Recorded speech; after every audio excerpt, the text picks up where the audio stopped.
పెళ్లికి తెల్లవారుజామున బయలుదేరింది ఊరేగింపు. ఎక్కడి నుంచి? కైలాస పర్వతం దగ్గర నుంచి వస్తున్నారు. గవాక్షంలో నిలబడింది మేనకాదేవి నారదుడితో కలిసి. ఒక్కొక్కళ్ళు వస్తున్నారు. అబ్బా వెలిగిపోతున్నాడు, ఆయనేనా మా అల్లుడంది. కాదమ్మా, సూర్యుడు దిక్పాలకుల్లో ఉన్నాడు. ఆ వెనక వస్తున్నాడు, ఎవరో బాబాయ్ నల్లగా ఉన్నాడు దున్నపోతే, మీరు ఆయన ఎవరా? మీ అల్లుడు కాదు, బెంగ పెట్టుకోడు, యమధర్మరాజు గారు. ఆ వెనకాతల అబ్బా చల్లగా ఎంత బాగున్నాడో, ఎవరు? చంద్రుడు, మీ అల్లుడు కాదు. ఈయనెవరోనయ్యో చాలా అందంగా ఉన్నాడు, ఎర్రగా ఉన్నాడు, కాంతులీనుతున్నాడు, బ్రహ్మగారు. మీ అల్లుడి దగ్గర పురోహితుడమ్మా, పెళ్లి చేయడానికి వచ్చే బ్రహ్మగారు ఆయన మీ అల్లుడు కాదు.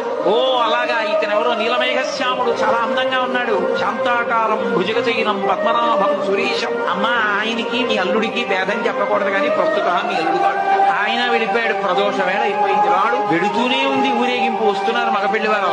అలా ఆఖరికి ఒక ఆయన వచ్చాడు. చుట్టూ భూత ప్రేత పిశాచాలున్నాయి, ప్రపదగణాలున్నాయి, మధ్యలో దిగంబరంగా తాండవం చేస్తూ వస్తున్నాడు.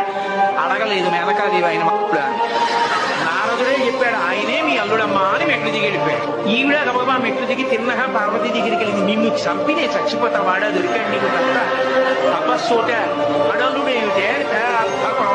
అమ్మగారు వచ్చారు, విష్ణు వచ్చారు, ఎంత నచ్చ చెప్తే మాత్రం ఆవిడ వింటుంది. ఆవిడ వినలేదు.